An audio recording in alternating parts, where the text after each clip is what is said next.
Oh dear. Okay. Well, everybody, thank you for coming out here on a Wednesday night.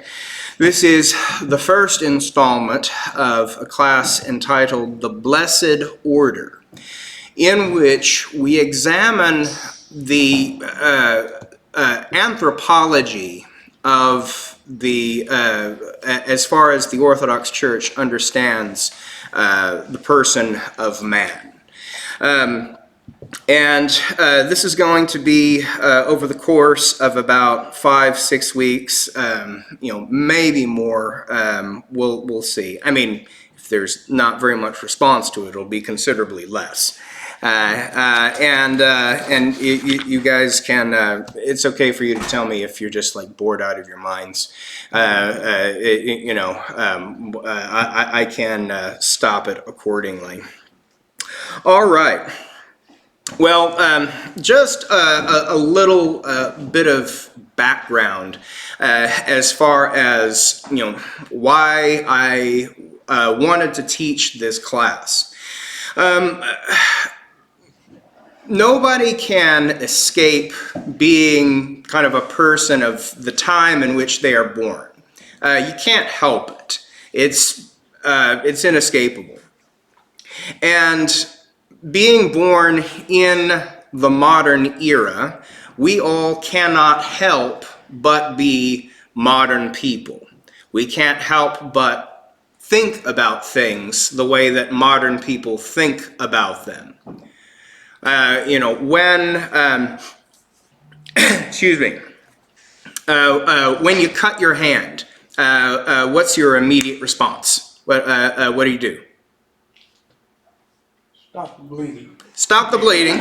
Okay. All right. Stop the bleeding. Okay. Stop the bleeding. And what's involved in stopping the bleeding? What do you want to do there? Apply pressure. Okay. Apply pressure. Okay. And so you're doing that. And what else do you want to do? You want to clean it. Okay. You want to disinfect it. Okay, so that germs don't get into it, and you likely have Band-Aids. If it's a larger cut, you have gauze and tape. But that's kind of your first thought. Okay, if you have a headache, what's your first thought? Take medicine. Okay, where's the Aleve?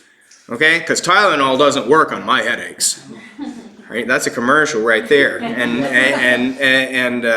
so yeah, maybe the good folks at Bayer will cut me a break. But yeah, that's your thought. Okay, being modern people, that's what we think. We think these things instead of thinking, why did I cut myself? Like, what's going on here? Why did this happen? Or the headache. Why did this happen to me? Is there something that I need to be aware of? Is there something out of balance? Is there something I need to pay attention to? Is this a sign of something? Okay? We don't think like that. Okay? We think problem, clinical solution. All right, we think this way because we are basically materialists. Okay? Even if we're Christian people, we predominantly think like atheists. We think that the material world is all there is, that's it. And so we need to approach all things in that particular manner, okay? Now, even though this way of thinking is prevalent with all of us, that is not to say that it's okay for us to think this way.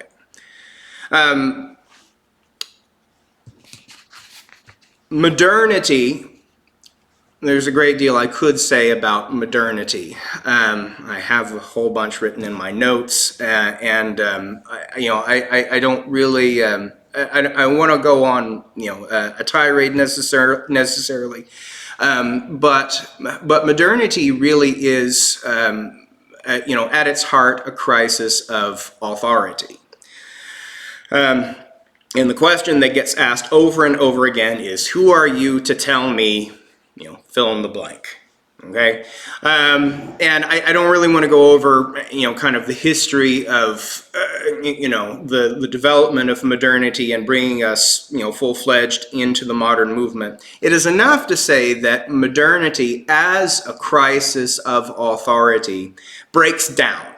It breaks things down. Whereas before there was unity, when modernity comes on the scene, then there is disunity. Okay, whereas first there was integrity, now there is brokenness with modernity. And this is all modernity is really able to do, is break down further and further. Okay, and this is something that has happened with anthropology. Okay, the understanding of who man is.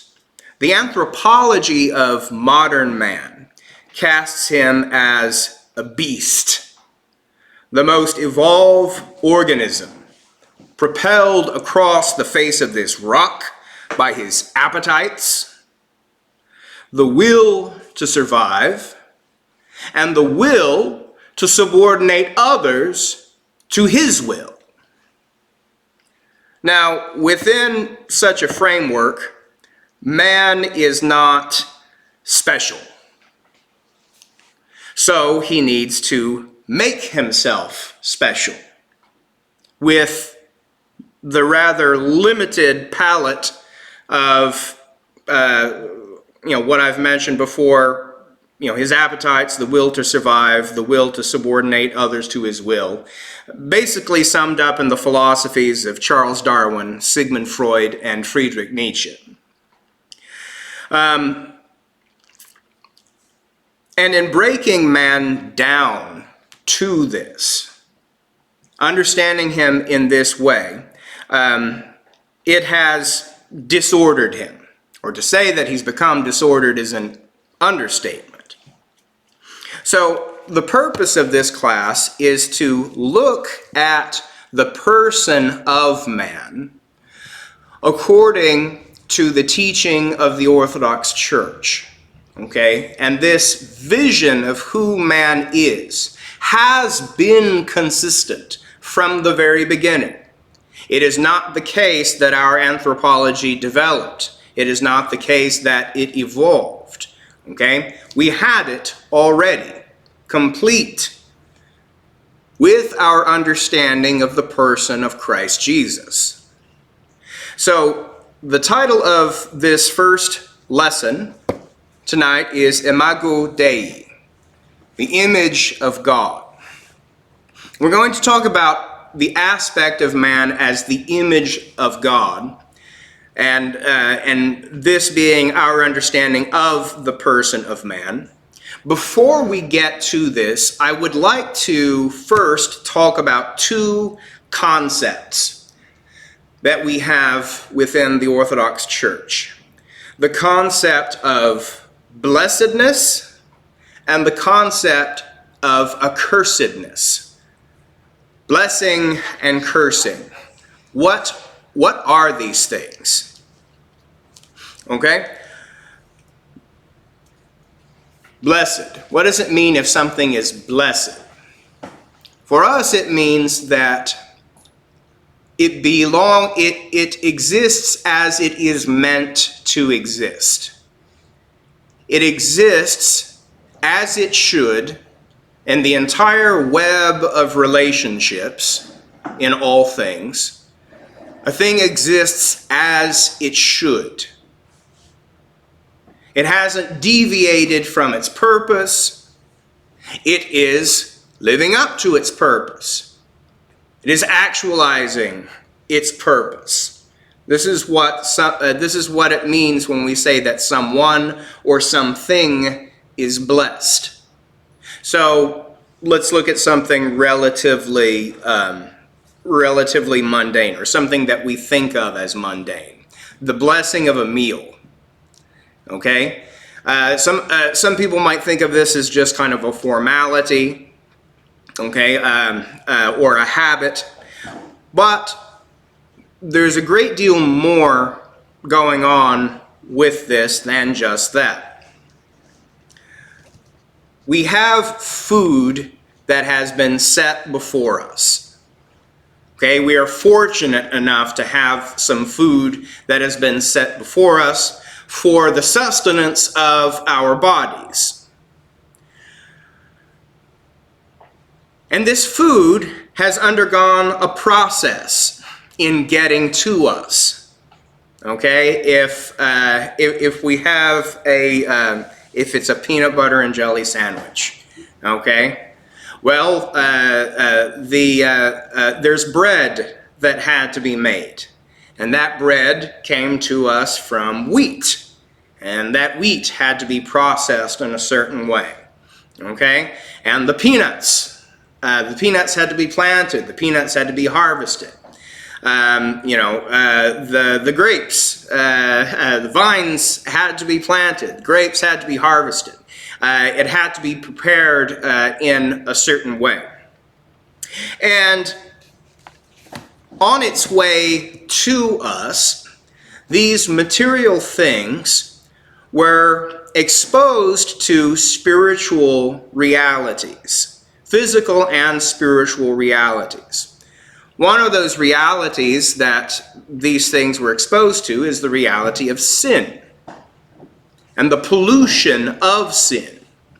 Sin is no, mere breaking of a rule. Oh, you broke a rule and that's a sin.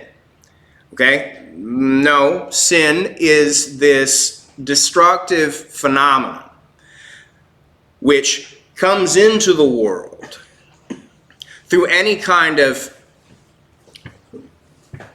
selfish action in which the self is exalted at the expense of others. It comes about in this way. And sin pollutes not just the person who brings it about, but it also pollutes the physical space that he inhabits. It affects the things that he touches. It affects everything. And so the sin of people who have worked to get us the wheat, to make the bread, to make the peanut butter, to make the jelly, the person who made the sandwich itself for us has passed that all on to us.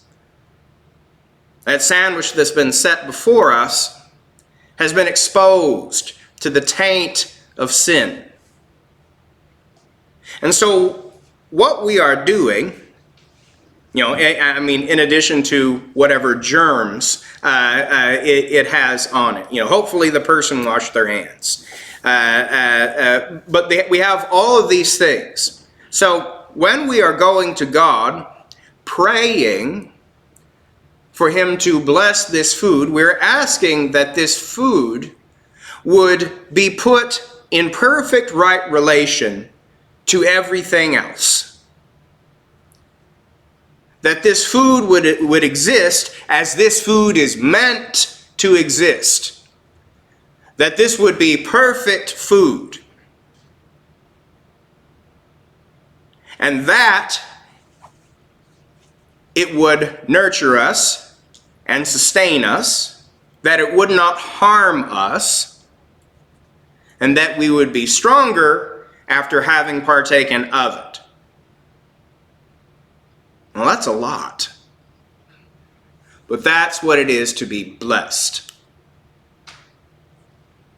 Whenever someone or something exists as they or it is meant to exist. And the flip side of this, accursedness, means to not exist as one is meant to exist. To not be in right relationship to the people and things around us. To be out of phase in some way. To exist in such a way as to bring harm to those people and things that we come into contact with. This is what it is to be accursed.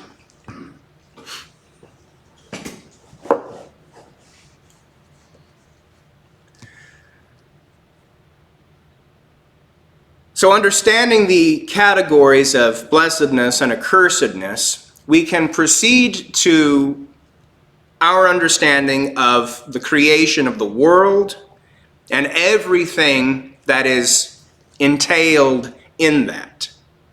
Seeing that when the world is created, and human beings with it, everyone and everything exists in this blessed order, as they are meant to exist.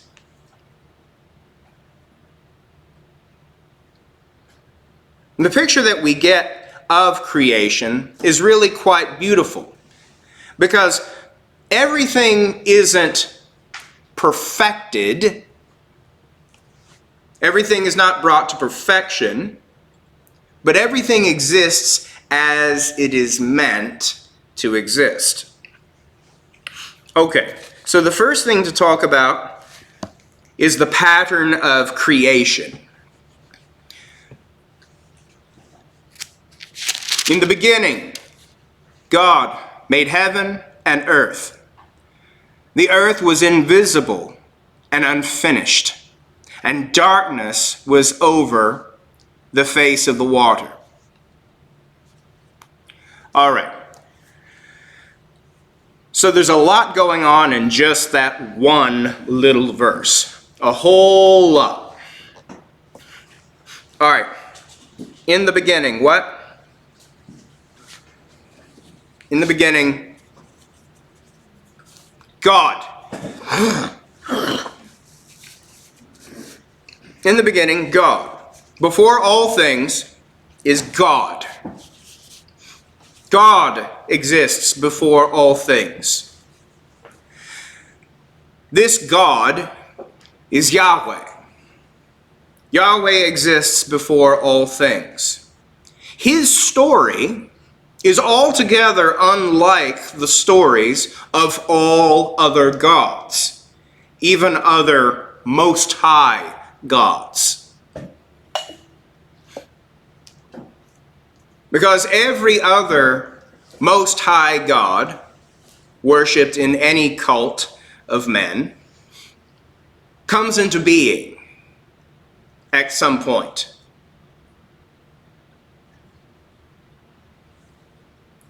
The gods come about by being bred by other gods. And the first among the gods, some of them emerge from the Titans, some emerge from the primordial chaos. But in every one of those stories, it's creation or some aspect of creation which exists before the gods. This is not the case with Yahweh. When there was nothing else, there was Yahweh. And he made the heavens and the earth. The heavens and the earth. The heavens being his dwelling place, that highest aspect of existence, and the earth, the aspect of existence that he sought to bring this blessed order about in. And once this happens, once he has created the heavens and the earth, all that material is there. Everything that is needed is there. The earth has a problem, as it were. The earth doesn't have a shape, and it's empty. And so, Yahweh begins a process of separation and distinction.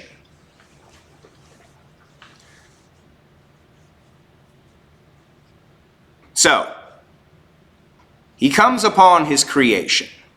The Spirit of God was hovering over the face of the water. And it's good for us to remember what water is. Water is chaos, continuous motion, non-stop, okay? Complete and absolute uncertainty, ever moving, never able to be pinned down.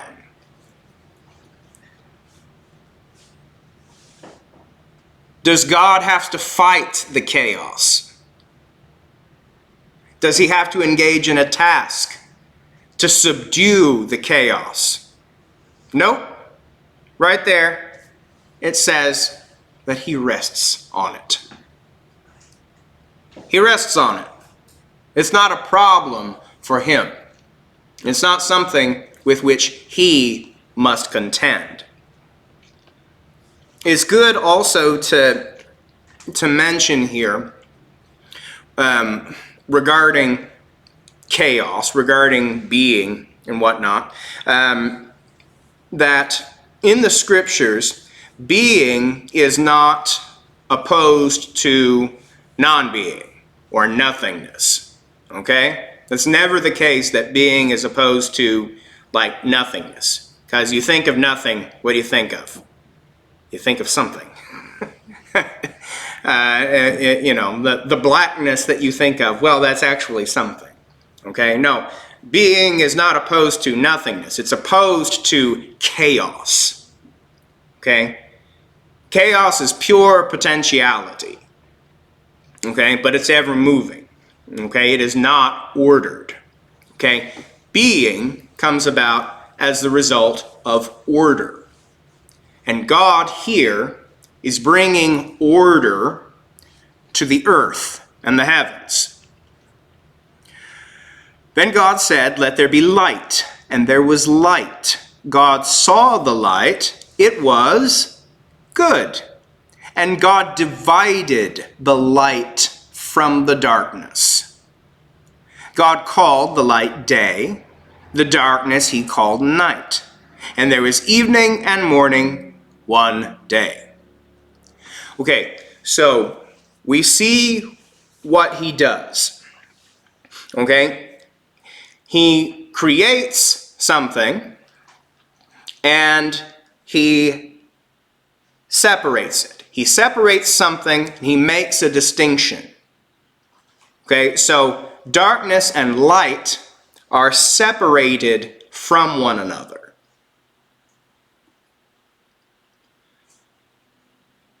They are separated from one another, and they are set in motion, night and day.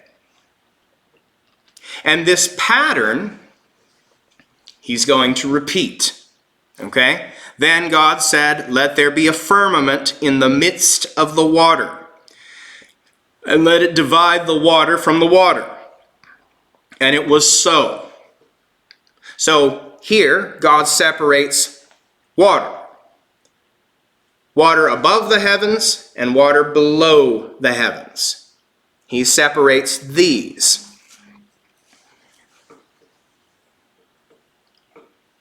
So God called the firmament heaven, and God saw that it was good. And there was evening and morning the second day. So now there is space between the waters. We have night and day. We have space between the waters. Then God said, "Let the water under the heaven be gathered together into one place, and let the dry land appear." And it was so. So dry land is separated from the water.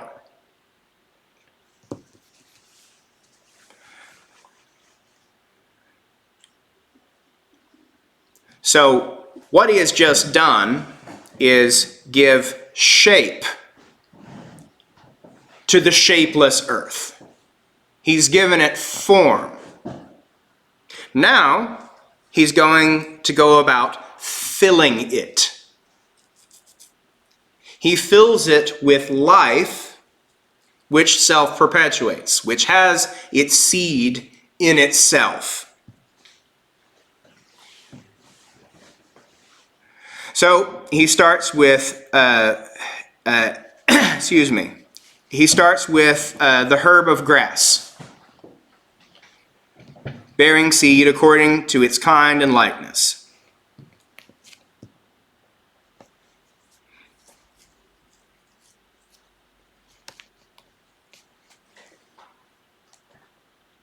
He then brings about the lights in the firmament in the heaven for illumination, to divide the day from the night, and to mark seasons, the means by which to measure time. So whereas before there is no time, now here there is time, and it can be measured. The stars and the sun and the moon are not simply a gathering of matter. These are also spiritual beings. There is an angel appointed to each star. There is an angel appointed to the moon. There is an angel appointed to the sun. If you wanted to say that the moon was the body of this particular angel, or the sun was the body of that particular angel, you'd be all right. Who's to say that that can't be their bodies? But there is an angel appointed to each of these things. So here we have the angelic order as well. After this, God says, "Let the waters bring forth creatures having life, and let birds fly above the earth across the face of heaven's firmament." So the fish and the fowls.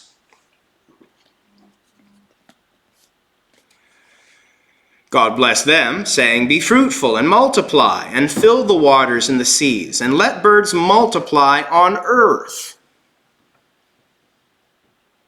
So he makes them in right relationship to one another, and asks them to be fruitful and multiply.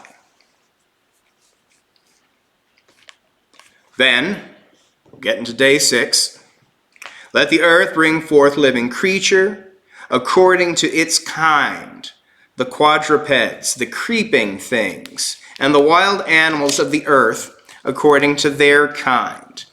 It was so. So the creation of the animal kingdom and all the variety therein.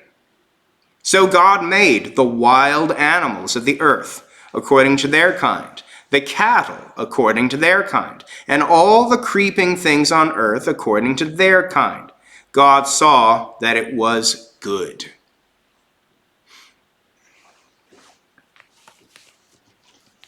So this pattern of separation and distinction, this ordering, gives shape to the earth, and it fills the earth and the heavens with life.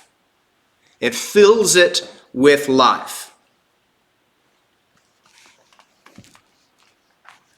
And now this pattern is going to be broken. Then God said, "Let us make man in our image, according to our likeness. Let them have dominion over the fish of the sea, over the birds of heaven, over the cattle, and over all the earth, and over every creeping thing that moves on the earth."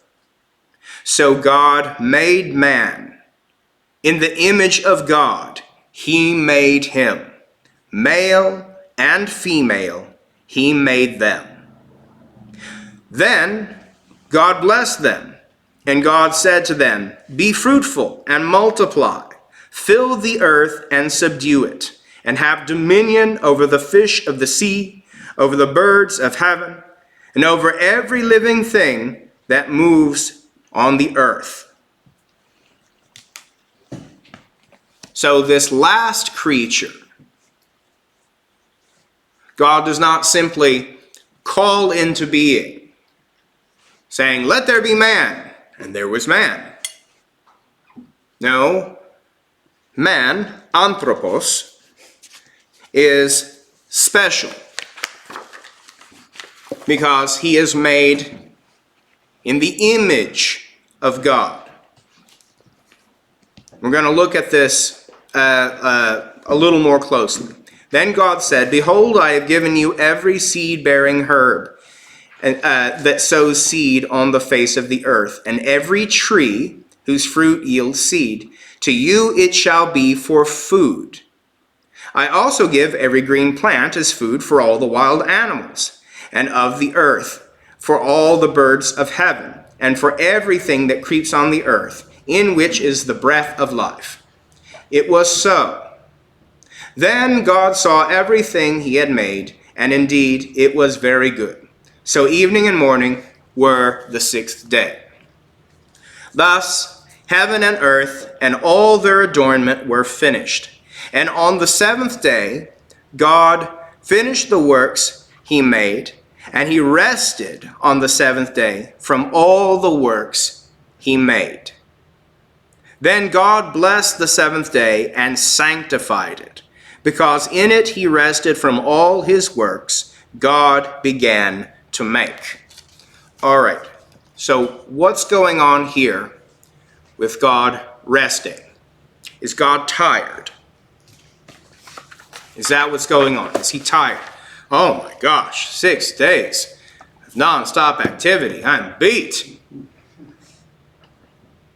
No, that's not what's happening. Here, God is enthroned in his creation. This is what his resting is. As he is resting, he is enthroned in his creation. He has completed the blessed order. And now, he takes his place in it. He blesses this day, this seventh day. He makes it holy. This seventh day is set apart from all others. Because here on this seventh day, it is evident who the Lord of all creation is. It's the one who was here before the creation was here. The love that God has for his creation is evident in the fact that he desires to be enthroned within it, not apart from it. Now, it's important to remember, he remains distinct from his creation. The Creator is not the creation. He is not. The creation is not the Creator. He is distinct from the creation. He has made it, and he is enthroned within it.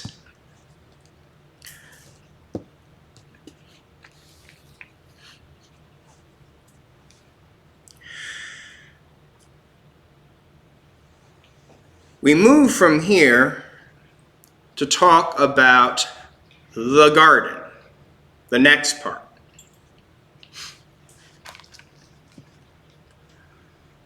Whereas the first chapter of Genesis gives us a prophetic vision of the creation, of the entire cosmos, and then God's enthronement, at the completion of the cosmos. The second chapter focuses in closely on the creation of human beings and what's happening with human beings. Some have pointed out, but there are such radical differences between the second chapter of Genesis and the first chapter of Genesis. They can't get the story straight. Okay, in the second chapter, it all happens in one day, and man is the first thing to be made. Okay, surely these are contradicting one another. Checkmate, Christians. No, this is not what is going on. The second chapter, as I said, is giving us a more precise look at what is going on with human beings. Okay, we see what is important. What's important for us to know about human beings, particularly that they are made in the image of God. Okay. He says, let us make man in our image according to our likeness. Okay? And this all comes about. It says, so God made man in the image of God, he made him. Male and female, he made them. Right there, it doesn't repeat in the likeness. It simply says in the image. Now, most notably, St. Basil the Great will comment upon this about why it doesn't repeat in the likeness there. St. Basil insists that the likeness of God is something that the human beings must attain to. Okay, God has made them in his image, but they must attain the likeness themselves. And this is something certainly that we can come back to. All right. We see in the second chapter that God makes man out of the earth.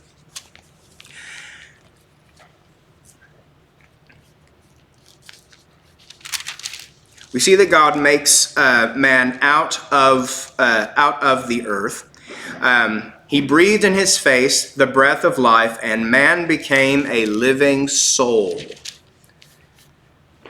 Then the Lord God planted a garden eastward in Eden, and there he put the man he formed.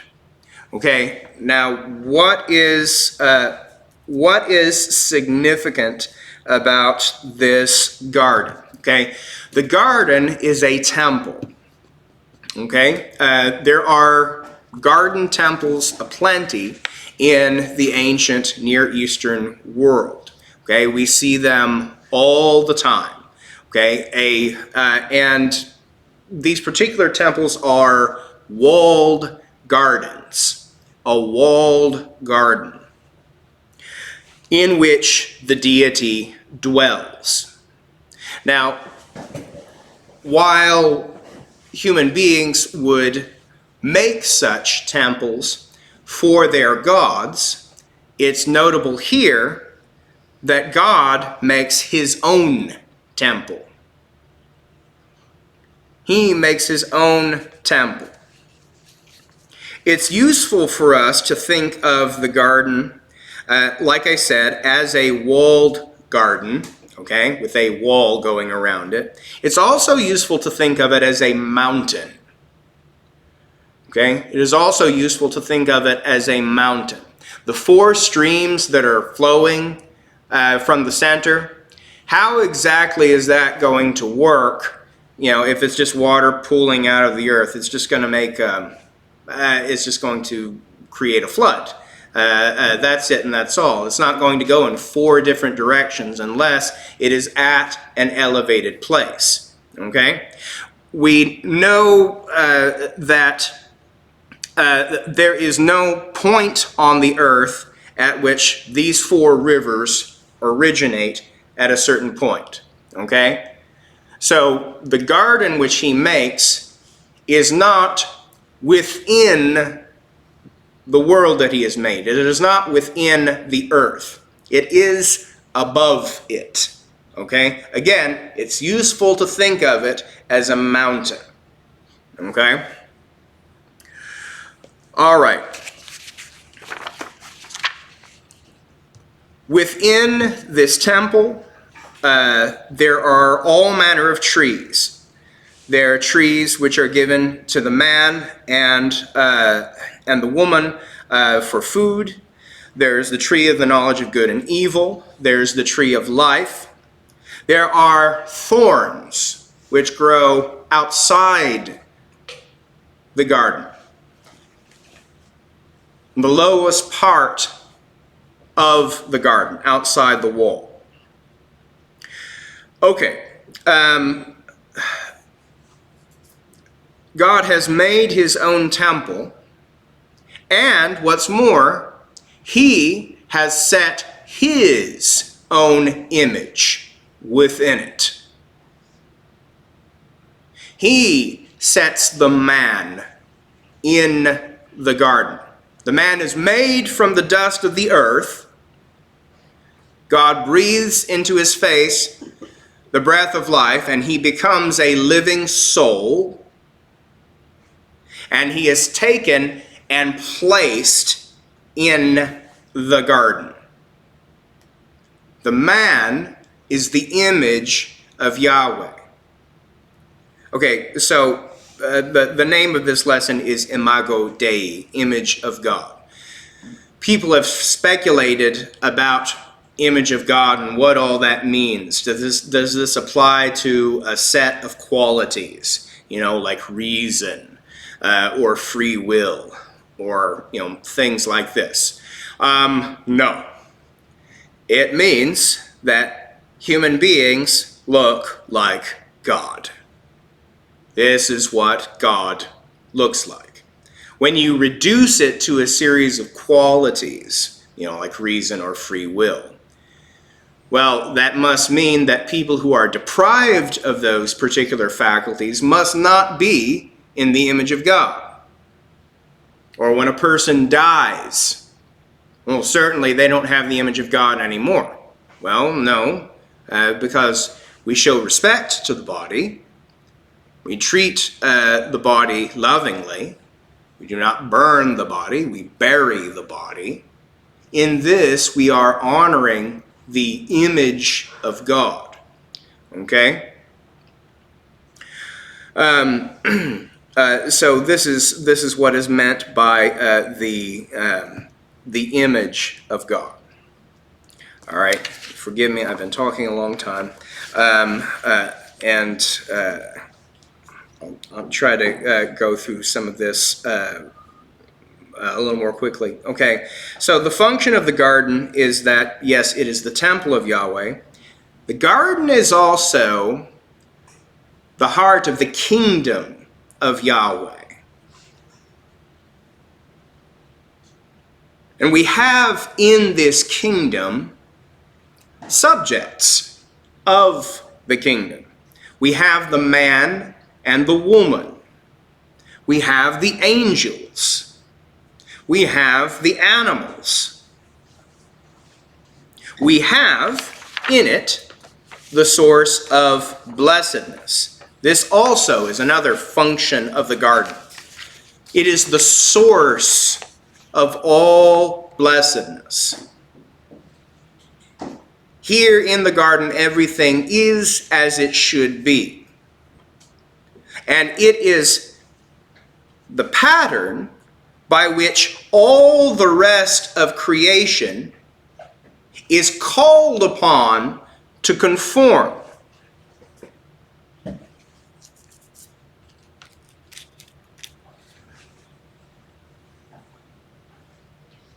So God commands the woman, the man and the woman, to be fruitful and to multiply, to fill the earth and to subdue it. Okay? That is excuse me, the man and the woman are to take the blessed order which exists in the garden out into the cosmos. They are to take that order out there, beyond the garden walls.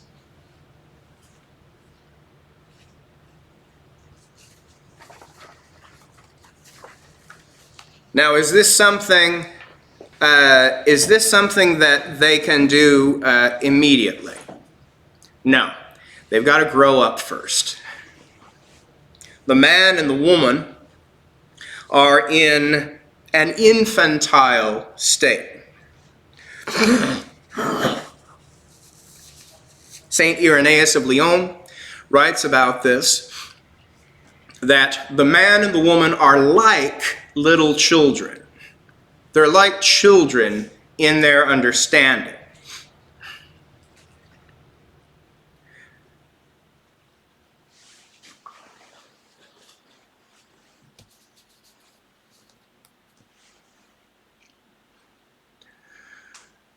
The man and the woman are not perfect already. This is something that St. Augustine gets grievously wrong.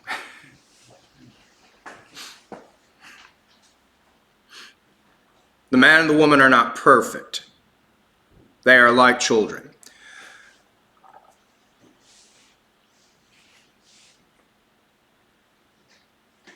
Why is the tree of the knowledge of good and evil placed in the garden, in the middle of the garden, if God didn't want them to have it? What's the point? People have speculated about this and said, yeah, that seems really cruel. I mean, he knows they're not going to be able to resist, and then he blames them. That's pretty cold. That's pretty harsh. Well, no. The tree of the knowledge of good and evil is not a bad tree. In fact, it's a very good tree. But it is something for which the man and the woman are not ready in their immature state. God desires for them to have it, but not yet. Okay, so, we think about the electric sockets in our homes, okay? The electric socket, you can plug things in, things that are necessary, things that are helpful, things that help sustain life. Do you want the toddlers playing with it? No, you do not. Okay? They need to learn the dangerous power of electricity. And there's a dangerous power in the knowledge of good and evil. God didn't want them to have it before they were ready for it. What he wanted them to learn first was loving obedience. Learn loving obedience first, and then the knowledge of good and evil can be yours.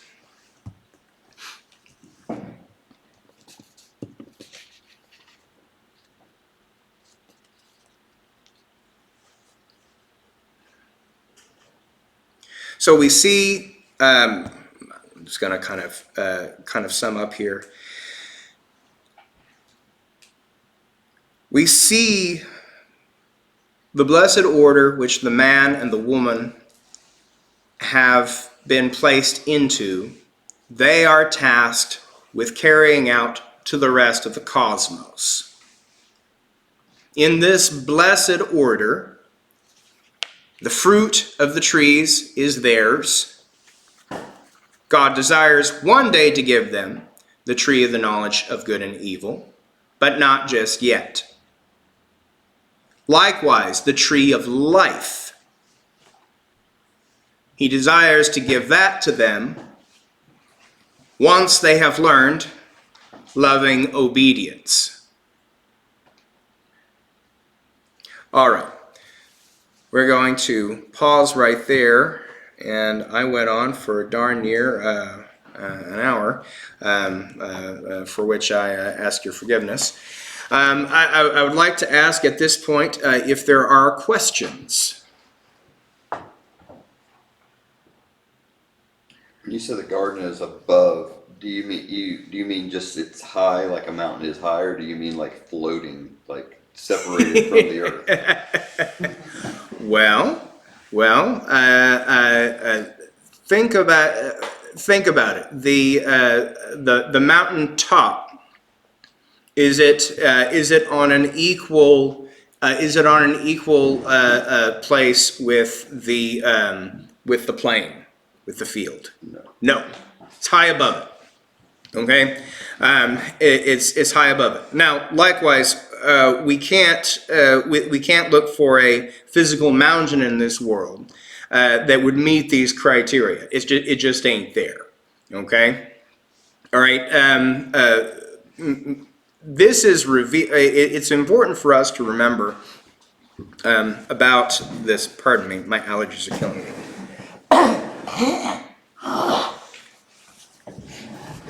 That's unpleasant. I apologize. This is given prophetically to Moses. Moses isn't around to see this. This is given in an apocalypse to him. And in this particular apocalypse, in this particular revelation, he is shown things about the quality of life at the beginning, and what it was like,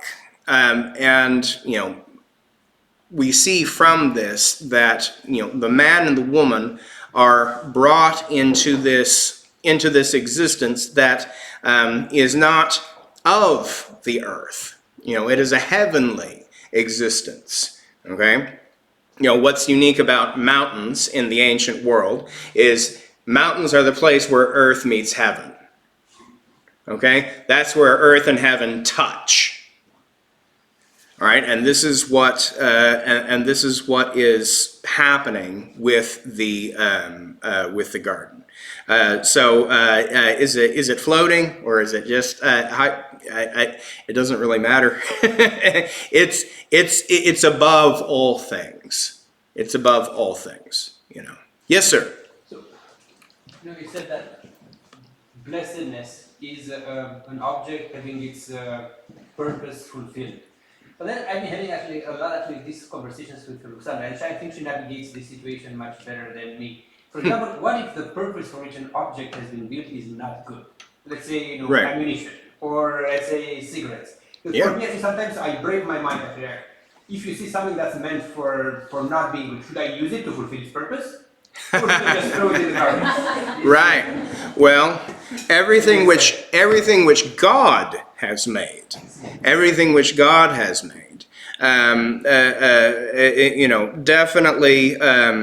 definitely fits within a blessed order. The things that we in our wickedness have devised, not all of those things, can or should be used at all.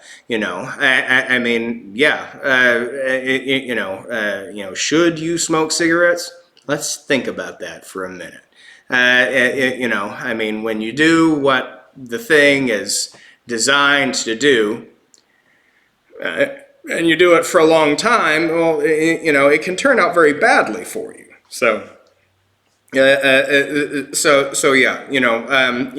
Existing as when we're concerned with the blessed order, we're concerned with things existing as God has designed. As we see in His design. Not as we have mocked His design.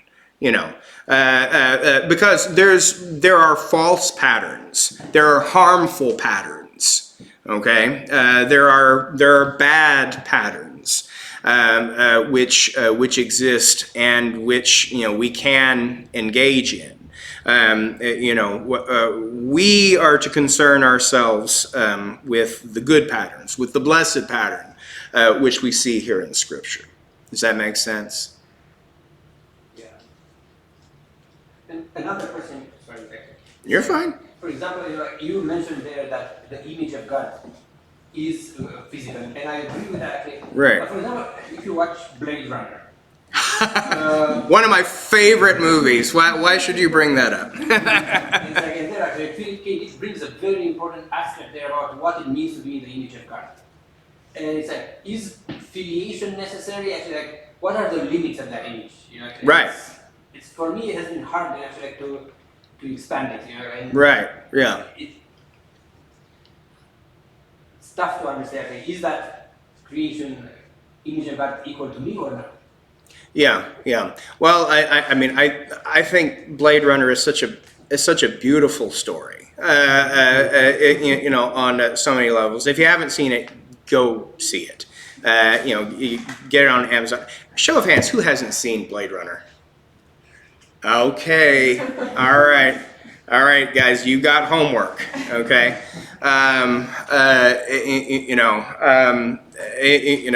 I would say, well, it's kind of funny because there are 3 cuts of it. There's the theatrical cut, there's the director's cut, and then there's Ridley Scott's final cut. See the final one, see his final vision, realized. Do that, but it's a great movie.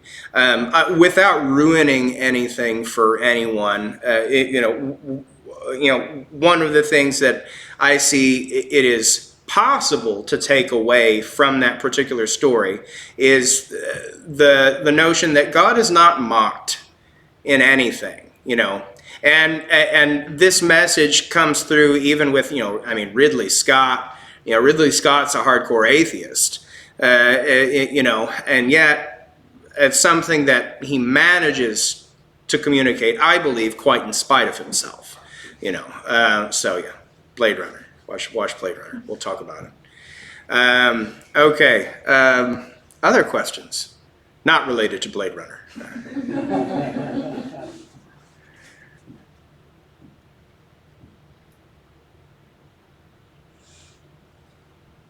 Seriously, if you haven't seen it, you owe it to yourself.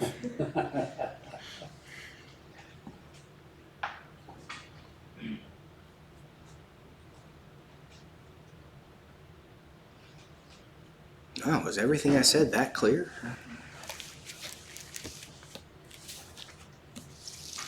I can never think of my questions till later. Yeah. Well, so what we'll do for next week's class is we'll begin the session with questions because this has a tendency to happen. As soon as you start walking out to the parking lot, you're like, oh wait, what about this? And what about this? And what about this? Oh, and we got to go. And so that's what you need to do. Is just think about those questions, bring them, and we'll start out with that for next week's class. Because I'm wanting you to come back, and because I would like for more people to come, lead people on. The name of next week's class is Anima et Corpus, so soul and body, and what that means. So we're going to do that next week. Okay. All right. Well, let's finish with a prayer. In the name of the Father, and of the Son, and of the Holy Spirit. Amen.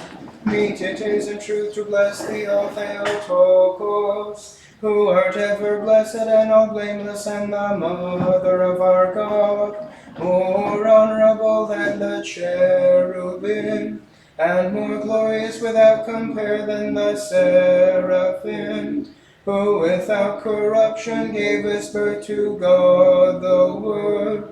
Verily, Theotokos, we magnify thee. The blessing of the Lord and his mercy be upon you through his grace and love of man, always now and ever, and into ages of ages.